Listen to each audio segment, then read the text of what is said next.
No, next one. My name is Pinatata. I'm a girl. I'm 80 years old. I come from Lamad. My father's name is Sata. My mother's name is Josephina. I am in Standard 2. Welcome. Thank you.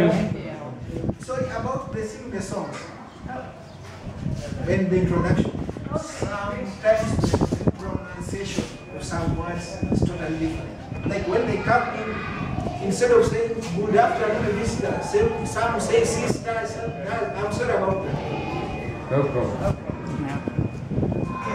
Now we are going to sing our school song.